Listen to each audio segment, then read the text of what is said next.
Really, you are so insensitive and clueless. Can you hurry up and proceed with the divorce with Thomas? My in-laws always hurl abuse at me and make demands. And recently, the word divorce has started to come up frequently. Paula, you said something terrible and it made my mom cry. I care about my mom, so if you can't get along with her, I seriously think we should consider divorce. There's no way that mother-in-law cried because of me. Thomas casually lies about such clear falsehoods. I was fed up with it. Wait, why is everyone living in my apartment looking at me? You wouldn't think these are the same people who always talk about divorce. It's always the same pattern. They only bring up the word daughter-in-law when it suits them. Since you married into this family, you should take care of us, including finances and a place to live, because you are the daughter-in-law. I calmly responded to my mother-in-law's rude remarks. What? I'm not married? You know. Even they looked surprised. All three looked like deer caught in headlights, totally dumbstruck. What? What? I didn't say anything wrong because it was the truth. Meeting Thomas at a place where I was supposed to find happiness may have been my mistake. Was it fun for them to deceive someone like me? A naive and foolish woman in her 40s who mistook their feigned kindness for affection? They used me like a slave, demanding money. Had they ever seen such lowly figures reflected in the mirror? Their laughter sounded like the loud cackles of demons. I hope they continue laughing as they go to hell. I hope they suffer greatly. I will never forgive them. My name is Paula Miller, a 40-year-old housewife. Last year, in my late 30s, I married Thomas, whom I met at a matchmaking party. Invited by a friend of the same age, it was my first time attending such an event, and I was quite nervous. At the party, we had a short time frame to converse with each man. This was the perfect opportunity to showcase myself, but I was bad at talking. I struggled to find the right words and ended up wasting the time without making much of an impression. I might not be cut out for marriage. Just when I began to think this, the last person to appear before me was Thomas, who was the same age as me. Though not particularly handsome, his gentle demeanor and warm smile eased the tension that had built up. It's nerve-wracking to be here, isn't it? I'm not used to this either. Saying this, Thomas gave a shy smile. Other male participants were accustomed to these parties and would quickly throw questions, even within the limited time. I couldn't handle this well, and many men left sighing, moving on to the next woman. However, Thomas didn't bombard me with questions and listened attentively to my awkward words. I told him that I was homeschooled with few chances to interact with men and that my mother had raised me alone, expressing my desire to marry soon to reassure her. He listened to my story with a smile and nodded. For the first time at the very end, I felt comfortable. However, Thomas was popular, and during the free time, he was constantly surrounded by other female participants. There were many women here wanting to marry. I might miss my chance while I hesitate.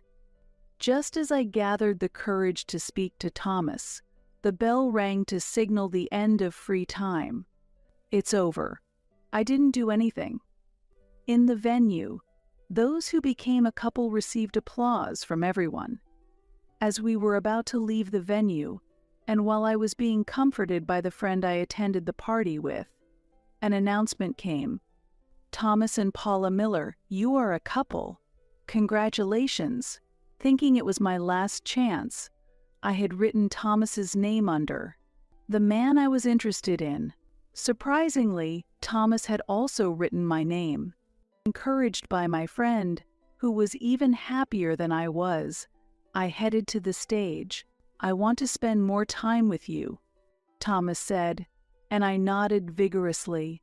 As applause filled the venue, we were officially established as a couple.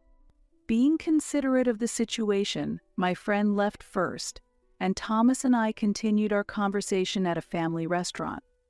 I also want to reassure my parents. Actually, I was also homeschooled, so I'm not sure how to interact with women. That's why, when I thought how similar we are, I became interested in you," Thomas said shyly. I grew even fonder of him as he spoke. Later, we talked about our favorite music and the activities we were involved in during our student days. Surprisingly, Thomas participated in theater in his high school days.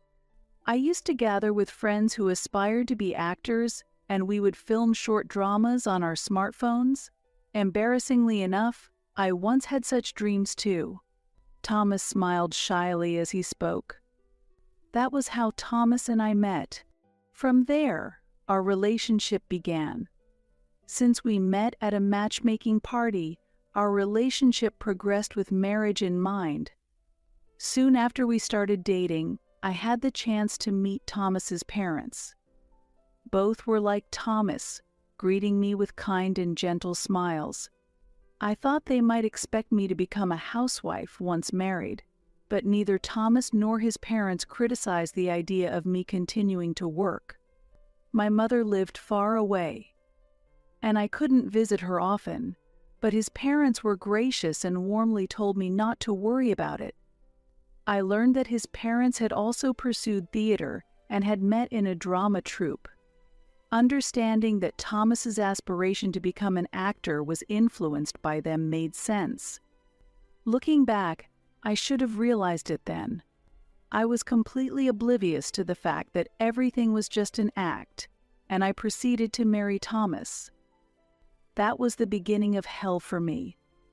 I never had a father, and my mother worked tirelessly to raise me alone. Perhaps because of that, I strongly desired a warm family environment. After marrying Thomas, we rented a 2-bedroom apartment as our new home.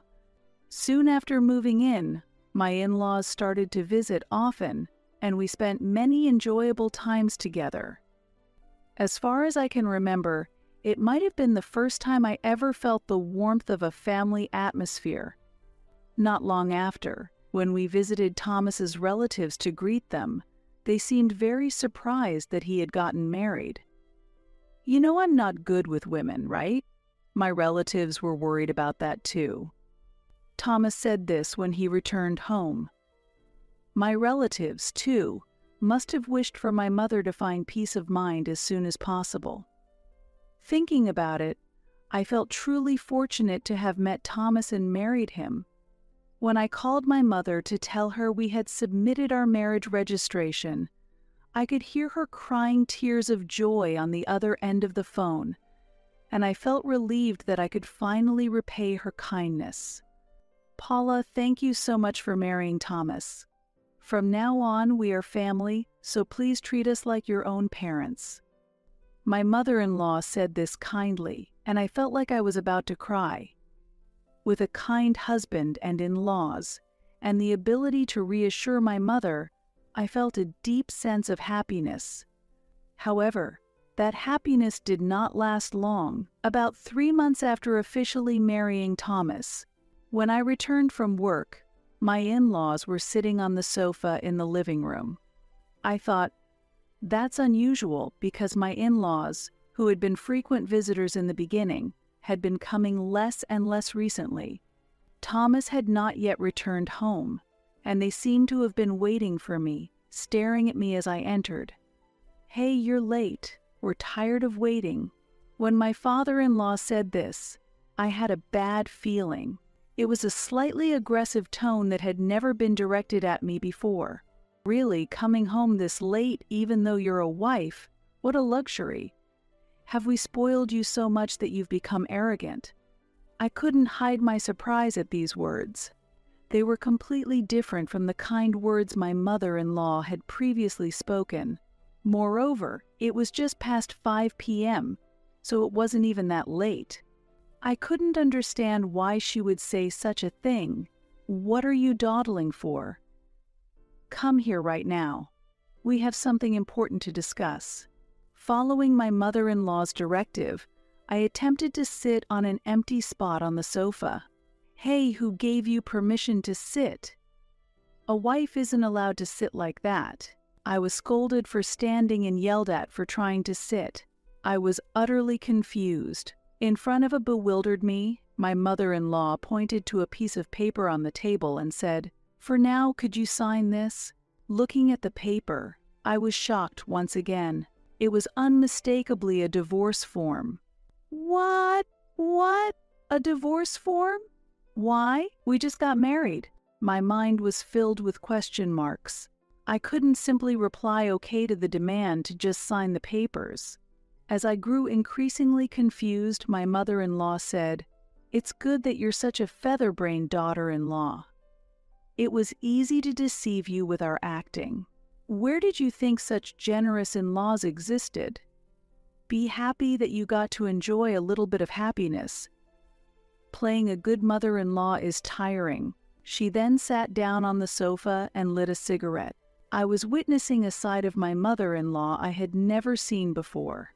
Even when I was told it was all an act, I couldn't quite believe it. I had never imagined that the kindness and fun times of the past few months were all a performance.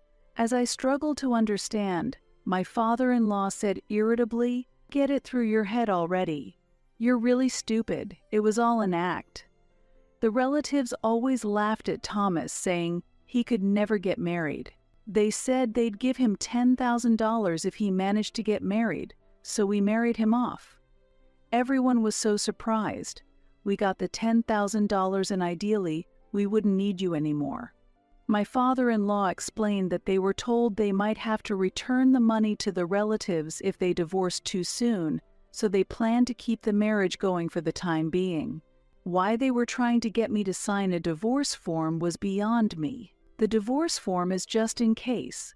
If it weren't for the financial issues, I'd want to divorce you right away. I don't want to leave my beloved son with such a foolish daughter-in-law. Does Thomas know about this? Is he also part of this act? While I was trying to calm down and think, my mother-in-law pushed the divorce form towards me. Looking closely, Thomas's name was already filled in. Did he write it himself? "Paula, if you understand, then don't just stand there, start preparing dinner. Thomas will be home soon.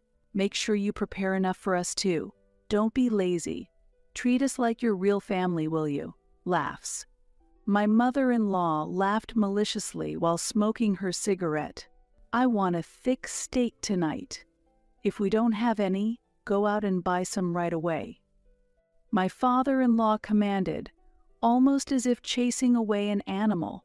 Unable to retort, I left the living room, clutching the divorce form and shoving it into my pocket. The kind in-laws I knew before were just an illusion.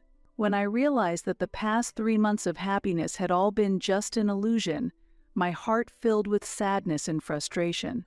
Wiping away tears, I left the house to go shopping. Thomas returned home while I was cooking the thick cuts of meat I had bought, which his parents were eating. "Thomas, welcome back. Paula has really outdone herself, making us eat such cheap meat. This is why children raised by single mothers are no good. They have no sense of taste." While complaining, my mother-in-law continued eating the meat. Even though she called it cheap, for me, it was quite expensive. It felt like they were belittling my mother, and it upset me. While I was feeling conflicted, Thomas kindly said in his usual gentle tone, "Hey, that looks delicious. Paula, can I have some too?" Seeing my visibly relieved expression, Thomas looked back at me curiously. My mother-in-law silently gave me a look that seemed to say, "Don't say anything unnecessary." I decided to wait and see a little longer, and began to cook meat for Thomas. Although I was relieved that Thomas seemed his usual self, knowing the true nature of his parents now made future interactions with them dreadfully depressing. Did he really marry me just for financial reasons? At the very least, I wanted to believe that Thomas genuinely chose me. That's when I remembered the divorce form I had stuffed in my pocket. Did Thomas really fill it out himself? I hadn't confirmed it yet, but considering the situation, It's possible that one of his parents had filled it in. If Thomas was unaware, that divorce form should be invalid. If that's the case, it might even lead to legal issues. Why are his parents so desperate to see us divorced? I understand that it might be hard for them to let go of their son, but Thomas is no longer a child. There will come a time when he must leave his parents' home, and if we continue to live together, we might eventually have children. When that time comes, perhaps his parents will change their minds. Also, if I can prove myself as a capable daughter-in-law, they might come to accept me. Thinking this, a glimmer of hope began to appear in my heart. "All right, I'll try a little harder," I murmured quietly as I cooked the meat for Thomas. However, after that day, the attitude of my in-laws continued to deteriorate. I had continued working after getting married but had adjusted my hours to be shorter. My in-laws started timing their visits to be just before Thomas came home, ensuring they had a few hours at our place. Thomas trusted his parents, so they had a key to our house. This allowed them free access to come and go as they pleased. Honestly, their frequent visits were troubling. However, I don't own anything expensive, and I always carry my valuables with me, so I reluctantly allowed them to enter. Every time they visited, they would complain, "How rude of you to make our son live in such a small, old apartment. This place feels steeped in poverty. Don't you know there are much nicer houses out there? It's pathetic being born poor, isn't it? I wish we had a prettier daughter-in-law. Looking at you doesn't provide any relief to the eyes." They would grumble about the apartment and me. "We live in this apartment because it fits our financial situation. Thomas's income isn't as high as his parents think. Even combined with mine, it's just enough for us to live a decent life." However, due to his pride, Thomas hasn't been able to disclose this to his parents. Not only do his parents frequently complain about me, but they also use me as an errand runner. On weekends, they force me to clean their house and tend their garden, insisting, "Don't complain, it's a daughter-in-law's duty." I feel more like a servant than a daughter-in-law. Despite this, driven by a desire to be accepted by them, I had willingly taken on any chore they had asked of me. There were many times I wanted to complain to Thomas, but since these were important people to him, I kept my feelings to myself. This situation had been ongoing for several months. It was almost a year since Thomas and I got married, but his parents' attitude hadn't changed. To them, I was merely a servant. Our house wasn't far from his parents, and they made unreasonable demands at all hours, early in the morning or late at night. Often, these tasks, like changing a light bulb or removing a bug from the house, were things they could easily do themselves. If I showed even a hint of displeasure, they would threaten and say, "We're old. What if we get hurt doing these things? If we get injured, we'll scream that the daughter-in-law abused us," displaying a childish and shallow attitude. To avoid escalating the issue, I just quietly complied with their demands. Thomas was my only support, but the time he spent at home had significantly decreased since the harassment from his parents began a few months ago. He said it's because his responsibilities at work had increased, leading to more business trips and overtime. "I'm sorry I have to leave the house so often. Please take care of Mom and Dad," Thomas told me before leaving. Seeing this as an opportunity, his parents had become even more demanding. Lately, they also started to ask for money more frequently. Both of his parents took early retirement and were now unemployed. Perhaps their boredom was the reason for this? However, the fact that his parents were unemployed and me giving them money were separate issues. Since they retired early, they should have received a retirement payout, and they should be receiving a pension. Additionally, they received money from relatives when we got married. Despite that, I had given them money several times, saying just this time. Having been single for a long time, I managed to save a considerable amount, which was more than most women my age. I saved this money for future expenses. Deciding to give money to my in-laws from our living expenses was not something I could decide alone. I told Thomas that we need to discuss it if we are to give them money regularly. However, my mother-in-law objected. "Why do you need to consult Thomas? Just give us the money you earned. Your money belongs to us. Hand it over without complaining." And she tried to forcibly take my wallet. Shocked and frightened by this unreasonable behavior, I decided to talk to Thomas about the situation. That day, Thomas said he had to work overtime and didn't get home until after 1 a.m. I wondered if there really was a workplace that required such late hours. Though I had my doubts, opportunities to talk with the busy Thomas were rare. It was late at night, but since I finally had a chance to talk, I opened up about the financial demands from his parents. "I'd like to help if we could afford it, but it's tough right now, isn't it? Could you maybe talk to your mom about it?" I suggested. Unexpectedly, Thomas immediately responded, "What? Why not just give them the money? Just give them all of your income. What's there to worry about?" His reply was as if my concerns were unreasonable, almost as if it was obvious to do so. He said it kindly, but I couldn't understand the meaning. If I give my whole salary to your parents, what will happen to us? We need to pay rent and utility bills, right?" I explained the obvious to him. As far as I know, Thomas's salary was much lower than mine, even with my reduced hours. Living on his income alone would be very difficult. Thomas looked slightly displeased and said to me, "I know about the utility bills. If we run short on living expenses, just take a loan from a consumer finance company. Of course, it should be in your name since we're giving your salary to my parents. You should take responsibility for it. Make sure the debt is in your name. It's got nothing to do with me." His words seemed logical on the surface, but were actually incomprehensible. Did Thomas really think that way? I couldn't feel the kindness I knew from him in his words last night. Eventually, Thomas yawned deeply and said, "I have to get up early tomorrow, so I'm going to bed now." And he went to bed. I spent the whole night on the sofa in the living room, unable to sleep. The next morning, I left the house before Thomas woke up.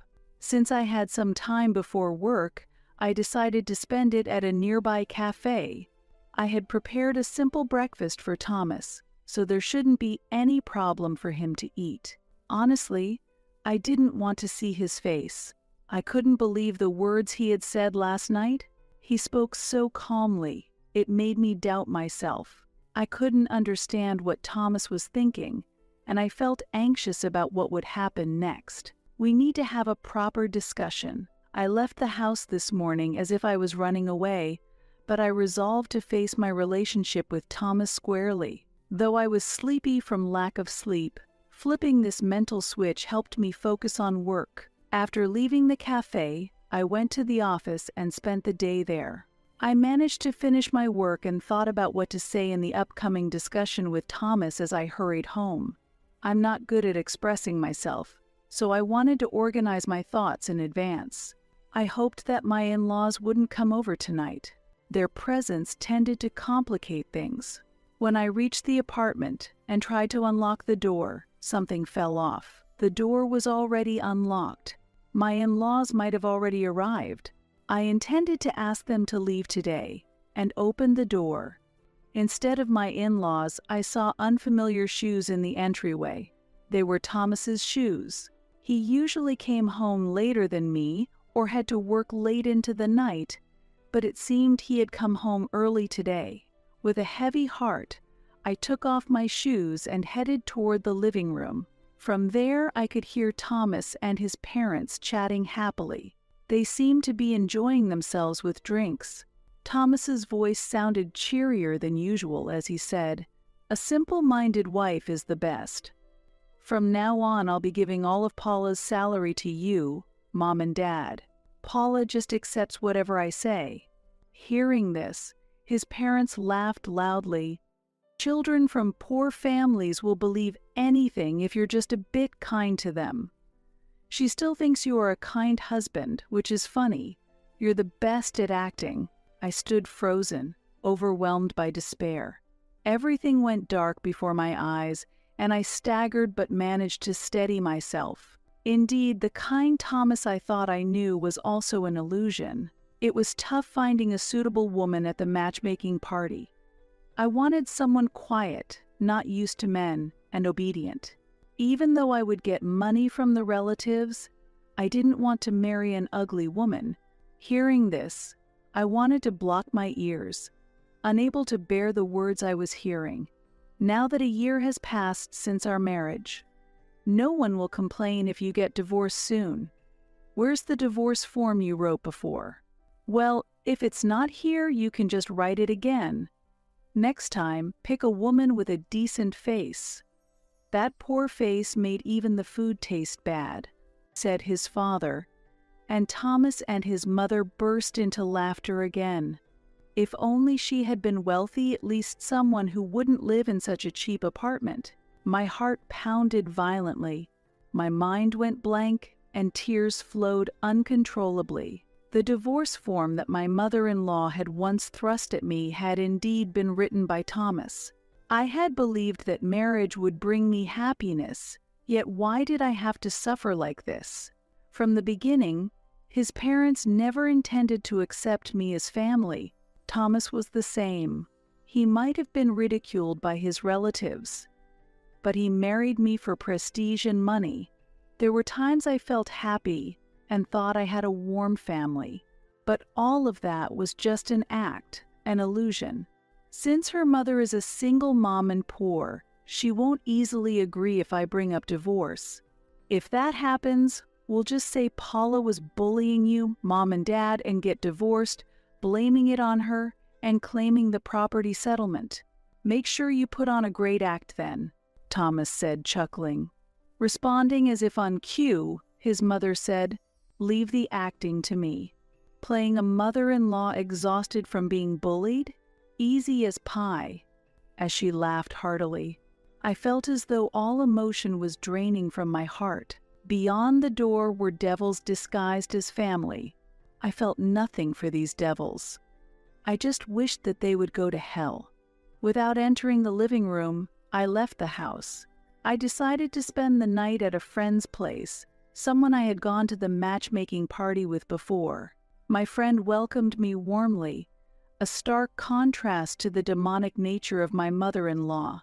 Meeting Thomas at a place where I was supposed to find happiness may have been my mistake. Was it fun for them to deceive someone like me, a naive and foolish woman in her 40s who mistook their feigned kindness for affection? They used me like a slave, demanding money. Had they ever seen such lowly figures reflected in the mirror? Their laughter sounded like the loud cackles of demons. I hope they continue laughing as they go to hell. I hope they suffer greatly. I will never forgive them. The next morning, I left my friend's place and went straight to work. Thomas showed no reaction to the fact that I didn't come home last night. No calls, no messages. Perhaps he's always been that kind of person. I just hadn't realized it, because there had never been a night when I didn't come home. It took a year, but I'm glad I learned the truth. Now that I know that Thomas and his parents are the worst kind of people, I can deal with them without mercy. After finishing my work that day, I returned to the apartment as if nothing had happened. The living room was still cluttered with the bottles and cans from their drinking the night before, along with bags of snacks and piles of leftover food. I cleaned up quietly, feeling nothing. Thomas didn't come home until after 11 p.m. Without saying anything, I simply headed to my room. The next evening, when my in-laws came over and found me, they demanded as if they had spotted prey, "Hey, we want pizza today. Order from that expensive place near the station, and you pay for it. Your money is already family money." Looking at my mother-in-law's greedy expression, I thought to myself, what a greedy and repulsive face. Even after ordering the pizza, they said, Hey, don't you dare eat any. You eating it would ruin the taste of the pizza. If the taste of the pizza feels off, perhaps it's your taste that's the issue, I thought to myself, but I didn't voice this. I certainly didn't want to look at my wrinkled, unclean father-in-law's face either. Paula, could you leave us alone? We want to eat just as a family today, Thomas said with a sinister smile. He might still think I'm fooled by his act. Unfortunately for him, I knew everything. It felt like continuing to participate in a prank after the secret was out. Moreover, it was clear they were excluding me by saying just the family. I returned to my room without a word.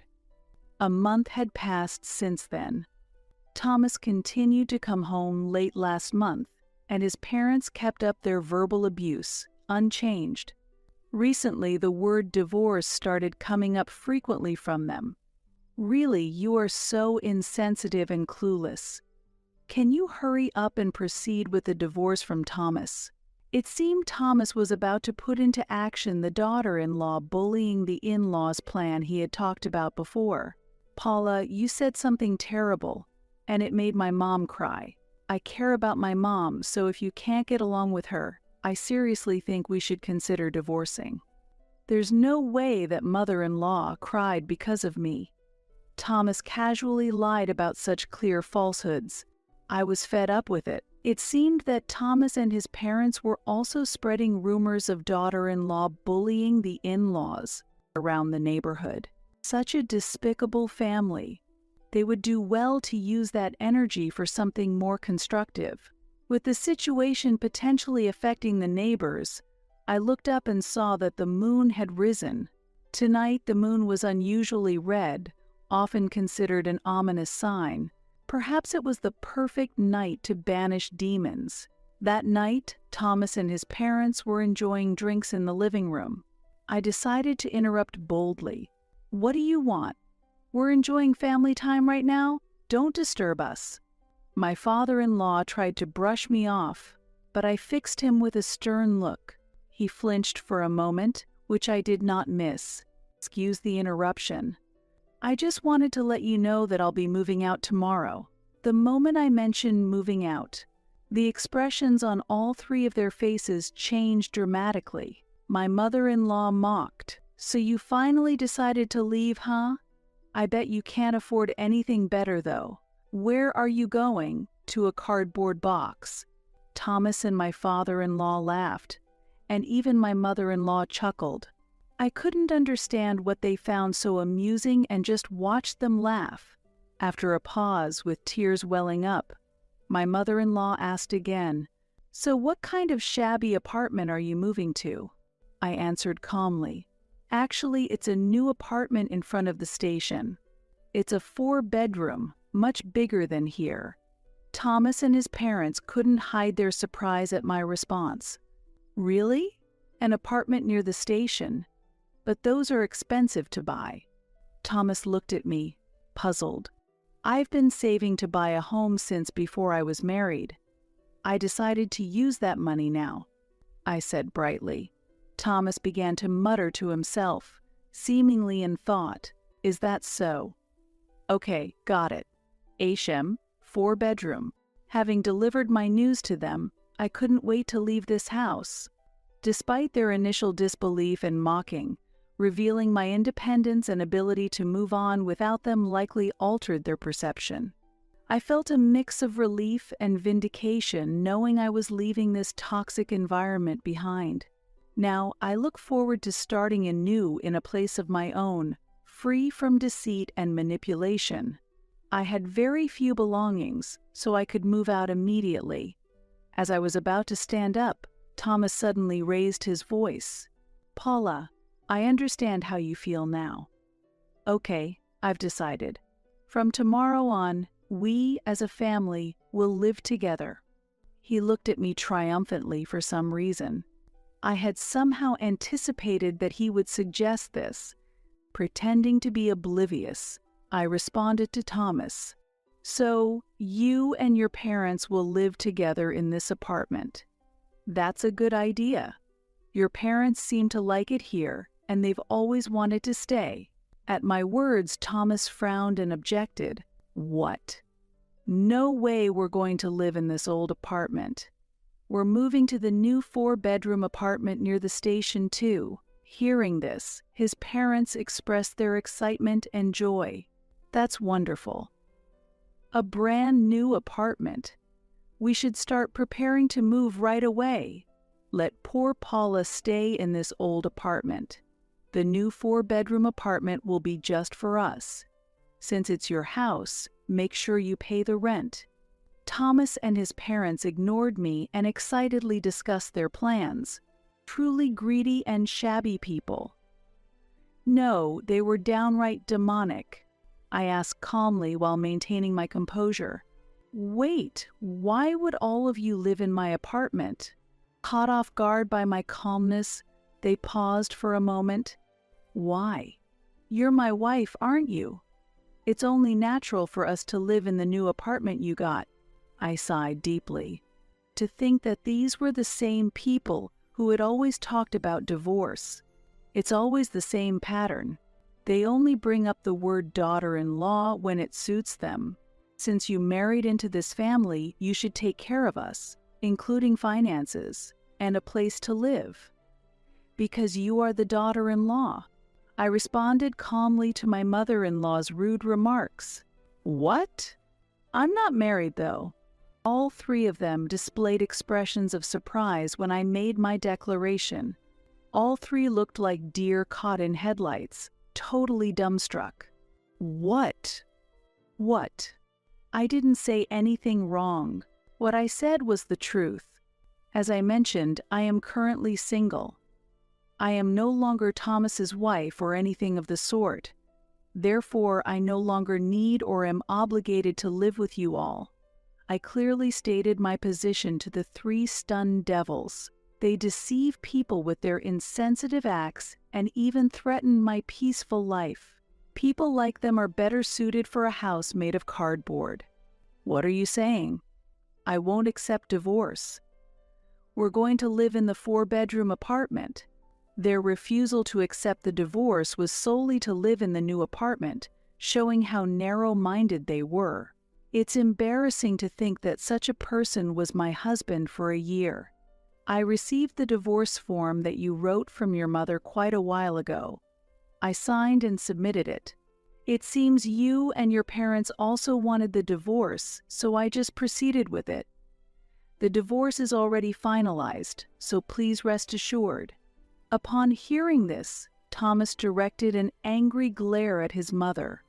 In response, his mother also became furious. What?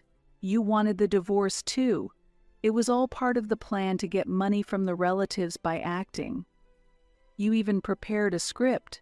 While shouting these words in anger, Thomas inadvertently revealed more about the family's act. It was you who accidentally spilled that it was all an act, wasn't it?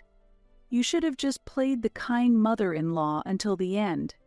That's why you didn't make it as actors. Suddenly caught in the conversation, my father-in-law joined in. I quit acting for your sake. We prioritized family because you were born. You don't understand that, you foolish son. As this heated exchange continued, I decided to interrupt their argument. Excuse me for interrupting while you're all so engaged, but I have a bit of news. I happened to stop by the relative's place we visited before, since I was in the area for work recently. At the time, the relative's reaction was very striking. They were shocked that Thomas was getting married. When I casually asked about it during my visit, I received a surprising answer. Thomas getting married? I couldn't imagine that. Paula, did you know that Thomas has never held a proper job? Oh, you didn't know? The relative kindly explained the situation. Since graduating from university, Thomas has been going to the casino almost every day. Sometimes he's there from morning till evening. His parents also love the casino, and the whole family has early drink sessions when they win. Oh, you thought he's been working overtime because he's in a responsible position at his company? That could be because he's trying out new machines or visiting new casinos far away. It's terrible. Can't imagine that such a person could be married. Hearing this, all the contradictions were resolved. There were times I returned home to find the three of them drinking together, which must have been them celebrating their winnings. My in-laws were siphoning off my income to fund their casino habits. I had always thought that Thomas was in a low-paying job. This was because I only received a small contribution of about $500 per month from him for living expenses, and I covered most of our expenses with my salary. Considering his pride, I had never said anything, but it turns out there was no pride to consider. He was just addicted to gambling. I am grateful to the relatives for providing me with such crucial information. Thus, I made sure to share the truth with them as well, that this marriage was entirely fabricated and that I was married for financial reasons. The relatives were very angry and said they would demand the immediate return of any money they had paid. Hearing this, Thomas and his parents turned pale with shock. After a while, the fiery-tempered mother-in-law attempted to retort. However, I continued speaking. By the way, about the rumors of daughter-in-law abusing the in-laws that you've spread around the neighborhood, it turns out that nobody actually believed those stories. In fact, they felt uncomfortable when hearing such rumors were being spread. Your voices berating me were well known around the neighborhood.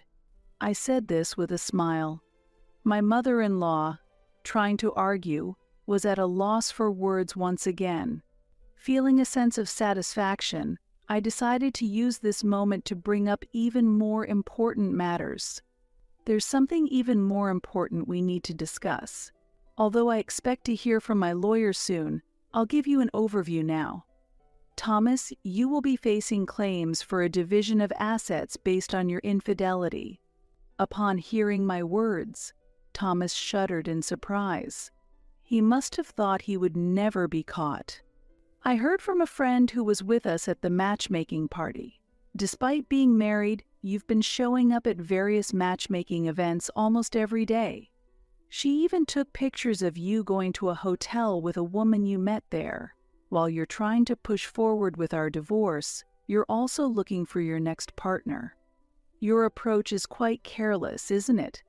I've already informed the organizers of the parties that you are married, so you can expect a significant penalty.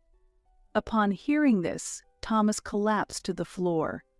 He held his head, muttering in panic, "What a foolish sight. Why would you make such a mistake? I told you to do it without getting caught." His mother said coldly, "By the way, mother-in-law, father-in-law, I will be seeking compensation from you as well." At this, his parents visibly shook. "Why would you do that? We did everything to make you family. We married our precious son to you, who came from a poor family. Instead of being grateful, you're demanding money from us. That's unreasonable." His father yelled furiously. Still that much energy left? His loud voice was likely heard throughout the neighborhood. It's surprising to hear my father-in-law use the word unreasonable, especially when he himself had taken so many unreasonable actions. On a friend's advice, I had a voice recorder installed in the room for the past month. Your verbal abuse towards me might be legally problematic. I have ample evidence for charges like insult, defamation, and threats. My lawyer will explain the details. Also, recording these conversations is not illegal, so you cannot contest it. Upon hearing this explanation, my father-in-law finally quieted down. In the end, they were just greedy, facade-maintaining gambling addicts. It seems they've run out of vocabulary to argue against me. As I was about to leave the room, Thomas muttered in a faint voice, "Division. What about the division of property? Isn't half of that apartment mine? It's mine, right?" This was Thomas's last attempt. It's commendable that he thought of the term division of property. Unfortunately, I bought that apartment with the savings I had before when I was still single. Plus, I didn't buy it with our life together in mind. So it doesn't qualify for division of assets. You should give up." Thomas seemed to revive momentarily, but then fell silent again. Both my father and mother-in-law slumped down on the sofa, crestfallen. I am grateful for the brief time we spent as a warm family. That's why the shock was so great when I found out everything was a lie. Also, about the poor single mother you keep mentioning, would you mind correcting that? After the divorce, my mother worked hard and climbed up to become the president of a company. She's still busy and seems very happy, and she is my pride. I plan to live with her in the new apartment. With this, I severed ties with this family. From now on, I intend to thoroughly enjoy the time with my beloved mother, which I couldn't fully experience in my childhood. The room had become completely dark, probably because the light bulb had burned out.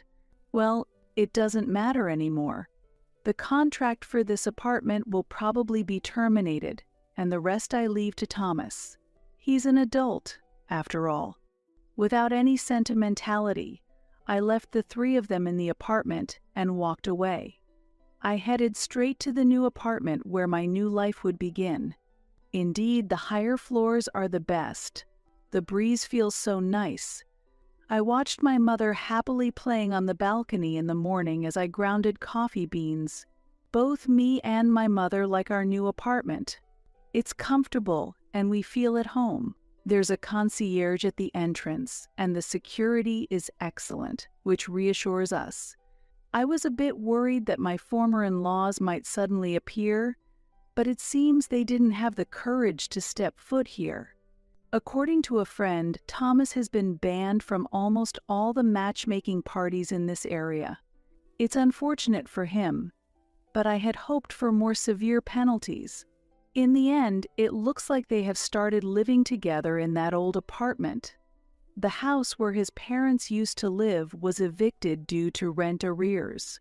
The apartment was in my name, but I explained the situation to the landlord and had it changed to Thomas' name.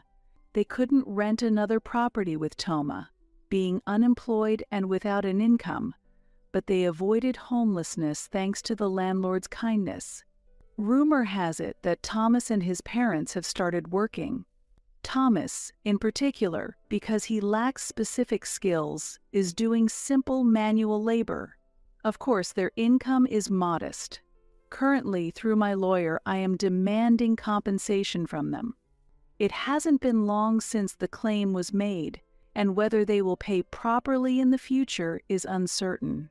There may also be times when they succumb to the temptation of the casino. However, I intend to ensure they continue to fulfill their responsibilities. Meanwhile, my mother continued to enjoy the fresh breeze on the balcony. "Mom, the coffee is ready. You said you had a meeting this morning, right?" As I placed her mug on the table and told her this, she looked at me with a pleased smile. "Haha. It's truly wonderful to be with family." I felt the same way. After taking a sip of her coffee, my mother said with a gentle smile, "It's very